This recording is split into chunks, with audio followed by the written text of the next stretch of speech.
ओम शांति। आज है 18 अगस्त की मुरली और आज की मुरली में बाबू आपा ने समझाने लग रहा है कि सुनी सुनाई बातों पर विश्वास ना करो। अगर कोई उल्टी सुल्टी बात मन में आ भी जाए और कोई सुनाने लग रही हो तो मैंने एक कान्यो तो सुनो और दूसरे कान्यो निकाल दो, क्योंकि बातें सुनांगा ना नहीं तो यानी अंदर में रख बोकरांगा तो अपने दिमाग में चलती रहेगी सारे दिन। और बाबू का संगम को एक संकल्प भी और एक मिनट भी बहुत वैल्यूएबल है, कीमती है। जितनो ऊंचो भाग्य बनास काम तो बनाने को टाइम है, लेकिन आप दूसरा की सुनी सुनाई बातों में जो अपना हिसाब किताब है मैं फेर उलझता जावा। तो प्रश्न है भी जो भी बच्चा ज्ञान की खुशी में रह बांगी निशानी की है वो बताने लग रहा है बाबू। तो बहन की बात बता बाबू के कर्म भोग है नहीं जी, कोई हिसाब किताब है खुशियों चुकतू कर देगा वह कि कोई भी हिसाब किताब आ गयो तो भाई यहाँ कौन सोचा क्यों होयो, मेरे सागे क्यों होयो, वह नहीं प्रश्न कौन करेगा कोई चीज़ क्यों क्या मैं कौन उड़ जाएगा। तो एम मतलब कि हो कि आप क्यों क्या करन लग रहे हो क्यों होयो वो क्या खातर हो मतलब अपने अंदर ज्ञान कौन गए वैसा ही। तो जब आप दुख में टेंशन में रहो और बेहूँ फिर बीमारियाँ भी बढ़े, जब तक दिमाग शांत नहीं हो वो मन शांत नहीं हो वो तो शरीर स्वस्थ को नहीं होगा।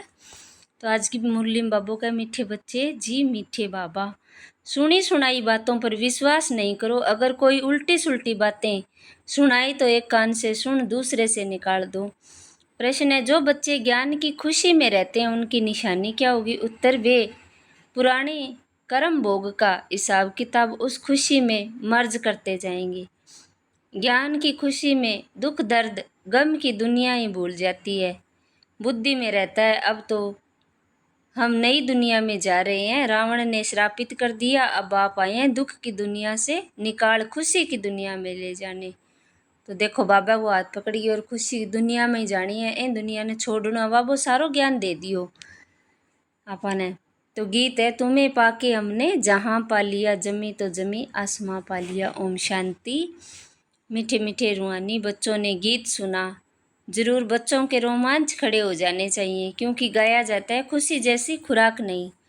अभी तुम सभी रूहानी बच्चों को बेहद का भाव मिला है।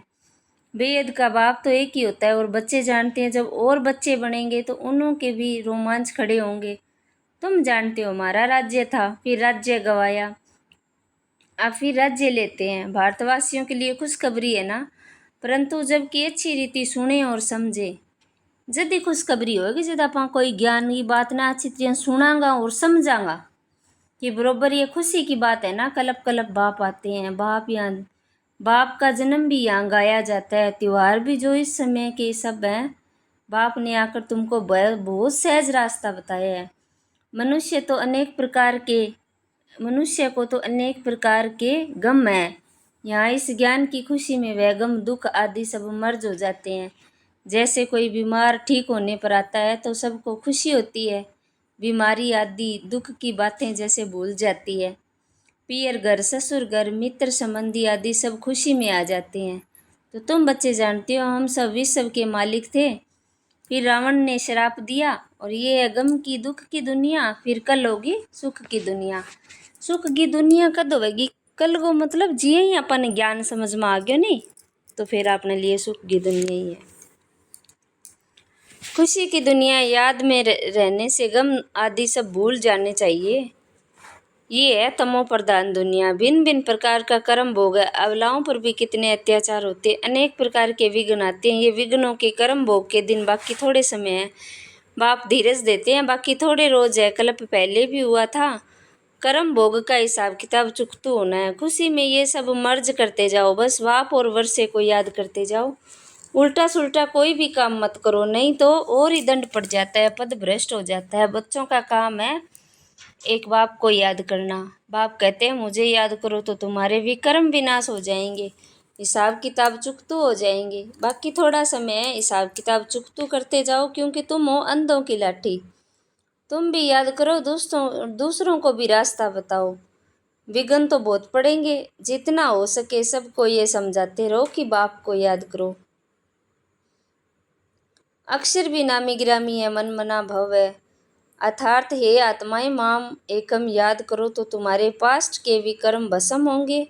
इसमें मूंझने की तो बात ही नहीं है, सिर्फ बाप को याद करो तो तमो प्रधान से सतो प्रधान बन जाएंगे। तुम जानते हो हमने 84 का चक्कर लगाया है। चक्कर लगाते आए हैं और लगाते भी रहेंगे। ये है पुरानी दुनिया, पुराना चोला। इनको भूल जाना है। ये है आत्माओं का बेहद का संन्यास। उन्हों का है हद का संन्यास। घर बार छोड़ देते हैं। उन्हों का भी ड्रामा में पार्ट है। फिर भी ऐसे होगा। सेकंड सेकंड जो पास हुआ सो ड्रामा, फिर वही ड्रामा रिपीट होगा। शास्त्र सब है भक्ति मार्ग की पुस्तकें, भक्ति के बाद ज्ञान। इस सीढ़ी के चित्र पर किसको भी समझाना बहुत सहज है। मुख्य जो चित्र है वह अपने घर में भी रख सकते हो। त्रिमूर्ति भी बड़ा क्लियर है। ऊपर में शिव भी है, ब्रह्मा विष्णु शंकर भी है, और सूक्ष्म वतनवासी फिर ऊंचते ऊंच है भगवान। बच्चे भी समझते हैं जहाँ बाप रहते हैं वह है हम आत्माओं के रहने का स्थान, जिसको शांति धाम निर्वाण धाम कहा जाता है। बात एक ही है। शांति धाम नाम ठीक है, अथवा निर्वाण धाम अथवा वाणी से परे धाम, वह शांति धाम ही हो गया। वह शांति धाम ही फिर है सुख और शांति संपत्ति धाम। फिर होता है दुख और अशांति धाम। सुख धाम में तो कारून के खजाने होते हैं अथाह। आज क्या है कल क्या होगा। आज कलयुग का अंत, कल होगा सतयुग का आदि। रात दिन का फर्क है। कहते भी हैं ब्रह्मा मुख वंशावली, ब्राह्मणों का दिन और फिर रात। दिन में है देवताएं, रात में है शूद्र, बीच में हो तुम ब्राह्मण। इस संगम युग का किसको पता ही नहीं। मनुष्य तो बिल्कुल ही घोर अंधियारे में है, तो घोर सोजरे में ले जाना तुम बच्चों का फर्ज है। अभी सामने वही महाभारत लड़ाई है, गाया भी हुआ है। विनाश काले विपरीत बुद्धि, विनाश काले प्रीत बुद्धि। बच्चे जानते हो बाबा हमको फिर से वही राजाई देते हैं। वह हमारी राजाई कोई छीन न सके। रावण की प्रवेशता तो होगी द्वापर से। रावण ने हमारी राजाई छीनी है, जिसको दुश्मन ही समझो, क्योंकि दुश्मन का ही पुतला बनाकर जलाती है। ये बहुत पुराना दुश्मन है। कहते हैं रावण राज्य है, परंतु किसकी बुद्धि में नहीं आता, तो घोर अंधियारा है ना। वेद का बाप है नॉलेजफुल, उनको ज्ञान का दाता दिव्य चक्षु विधाता कहते हैं। अभी तुम आत्माओं का ज्ञान का तीसरा नेत्र मिला है। आगे तो नहीं जानते थे, अब सब जान गए हो। बाप ज्ञान का सागर है, तो जरूर ज्ञान ही सुनाएंगे। ज्ञान सुनाने बगैर सिद्ध कैसे हो। तुम देखते हो बाप ज्ञान सुनाते हैं, जिस ज्ञान से आधा कल्प सदगति होती है। बाबा का ज्ञान हो तो वो सदगति होगी आत्मा की, और ही बातें सुनेगा तो वे दुर्गति होगी। भक्ति को ही आधा कल्प चलना है। ज्ञान से सदगति संगम पर ही होती है। कोई भी बात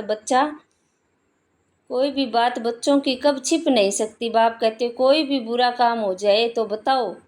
बाबा जानते हैं कईयों से बुरे कर्म होते हैं। रावण राज्य है ना, माया चमाट मारती है, परंतु छिपाते बहुत है। बाबा कहते हैं कोई भी भूल होती है तो फौरन बतलाने से आगे के लिए युक्ति मिलेगी, नहीं तो बढ़ता जाएगा। काम महाशत्रु है। बाबा को लिखते हैं बाबा माया का ओपोजिशन होता है। सदैव तो किसका योग नहीं रहता जो माया से बच सके। देह विमान बहुत आता है, बहुत है जो माया के थप्पड़ खाते हैं। बाबा के पास समाचार तो सब तरफ से आते हैं ना। अखबारों में भी उल्टा सुल्टा कितना डाल देते हैं। आजकल मनुष्य बातें तो कितनी भी बना सकते हैं, तमो प्रधान है ना। व्यास की जब रजो बुद्धि थी तो क्या क्या बातें बैठ लिखी है। बाप बच्चों को समझाते हैं सुनी सुनाई बातों पर कभी भी विश्वास कर बिगड़ो मत। फलाने ने ऐसे कहा, ये किया, माथा ही फिर जाता है। समझते ही नहीं तमो प्रधान दुनिया है। माया गिराने की कोशिश करेगी। कोई भी झूठ मूठ बातें सुनाए तो एक कान से सुन, दूसरे से निकाल दो। औरों को भी ये पैगाम देते रहो। बाप कहते हैं मैं पैगाम ले आता हूँ, अब हे आत्माएं श्रीमत पर चलो, हमारा पैगाम सुनो, सिर्फ माम एकम याद करो। जो याद करेंगे वह अपना ही कल्याण करेंगे। याद आत्मा को ही करना है, भूली भी आत्मा ही है। अब बाप की श्रीमत मिलती है, इसमें आशीर्वाद व रहम आदि कुछ भी मांगना नहीं है, सिर्फ बाप को याद करना है और कोई बात पूछने की भी दरकार नहीं है। सृष्टि का चक्कर कैसे फिरता है ये तो सुना, इसमें खिटपिट की कोई बात नहीं। घोर अंधियारे में ही बाप आते हैं, इसलिए शिवरात्रि मनाते हैं। श्री कृष्ण का भी जन्म रात्रि को कहते हैं, मनाते हैं। खीर पूरी आदि मंदिर में बनती है रात को।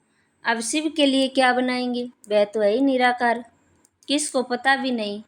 तो बाबा किस घड़ी आते हैं और कैसे चले जाते हैं, सदैव तो सवारी नहीं करते, आएंगे और चले जाएंगे। अब तुम जानते हो हम शिव बाबा के पोत्रे हैं, वर्षा उनसे मिलता है, ब्रह्मा को भी वर्षा उनसे मिलता है। ये तो मनुष्य है ना, सदगति में पहला नंबर है ये श्री कृष्ण, ये सबको प्यारा है।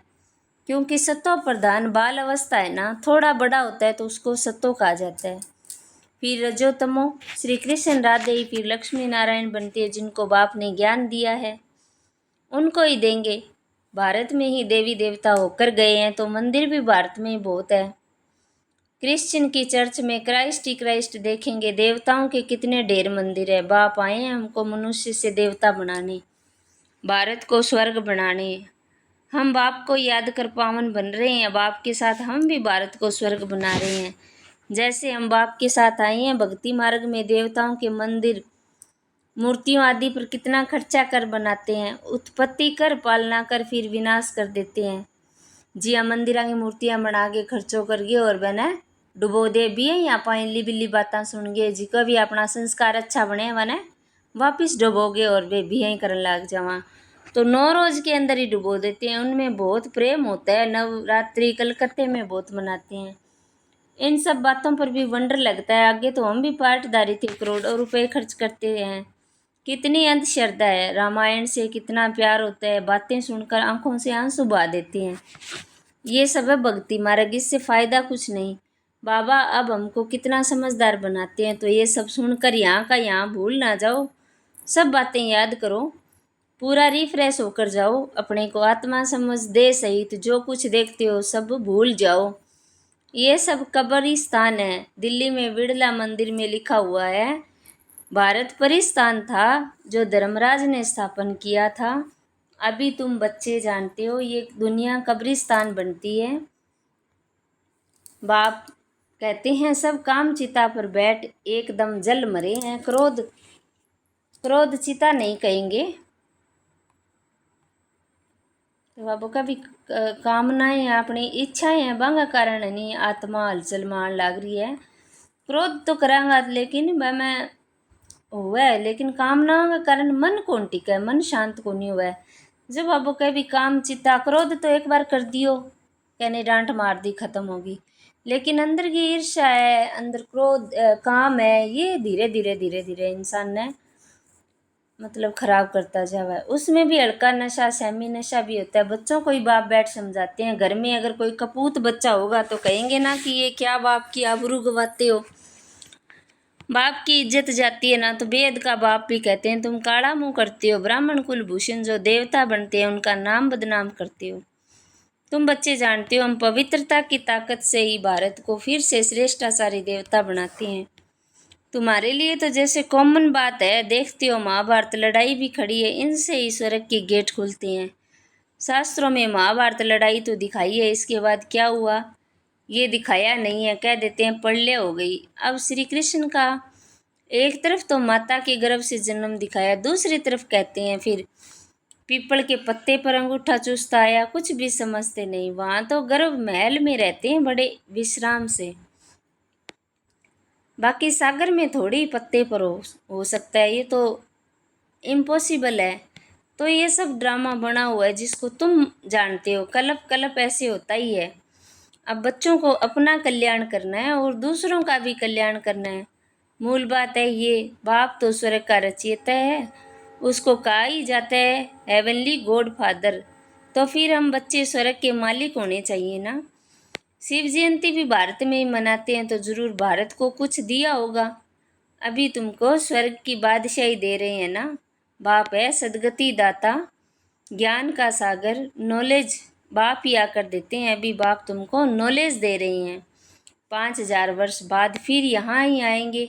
बच्चों को निश्चय है जो जो इस ब्राह्मण कुल के होंगे वह आते जाएंगे। अच्छा, मीठे मीठे सिकिलदे बच्चों प्रति माता पिता बाप दादा का याद प्यार और गुड मॉर्निंग। रूहानी बाप की रूहानी बच्चों को नमस्ते। हम रूहानी बच्चों की रूहानी बाप दादा को याद प्यार गुड मॉर्निंग नमस्ते। शुक्रिया बाबा, शुक्रिया आपका, पद्मा पद्म शुक्रिया आपका। आज की मुरली उदाहरण के करनो है, पहलो है श्रीमत पर अपना और दूसरों का कल्याण करना है। कोई कुछ झूठी बात सुनाए तो सुनी सुनाई कर देना है, उस पर बिगड़ना नहीं है। दूसरों है, कभी भी देवता बनने वाले ब्राह्मण कुलभूषणों का नाम बदनाम ना हो, इसका ध्यान रखना है। कोई उल्टा कर्म भी नहीं करना है, पिछले हिसाब किताब चुकतू करने हैं। वरदान है, नशे और निशाने की याद से सर्व कर्मेंद्रियों को ऑर्डर प्रमाण चलाने वाले ताज व तख्त नसीन भव। संगम युग पर बाप दादा द्वारा सभी बच्चों को ताज और तख्त मिलता है। पवित्रता का ताज है तो जिम्मेवारी का भी ताज है। अकाल तख्त भी है तो दिल तख्त नसीन भी है। जब ऐसे डबल ताज और तख्त नसीन बनते हो तो नशा और निशाना याद रहता है, स्वतः याद रहता है। फिर कर्मेंद्रियां जी जुरी करती है। जो ताज व तख्त छोड़ देते हैं उनको ऑर्डर कोई भी कारोबारी नहीं मानते हैं। जिको आपकी सीट उतर जाएगो, जिको पद मिलेड़ो है वह उतर जाओ तो बैंगो कोई भी ऑर्डर कौन मानेगो। स्लोगन है, कमजोर संकल्प ही प्रसन्नचित की बजाय प्रसन्नचित बना देते हैं। व्यर्थ संकल्प, कमजोर विचार यही अपने प्रश्न में लागे खड़ा करा। ए व्यक्ति सारा है बाबा गाजगा कि ईश्वरीय सेवा का बड़े से बड़ा पुण्य है पवित्रता का दान देना। पवित्र बनना और बनाना ही पुण्य आत्मा बनना है, क्योंकि किसी आत्मा को आत्मघात महापाप से छुटाते हो। अपवित्रता आत्मघात है और पवित्रता जिये दान है। तो ईश्वर का सबसे बड़ा पुण्य है पवित्रता का दान देना। अच्छा, ओम शांति, ओम शांति।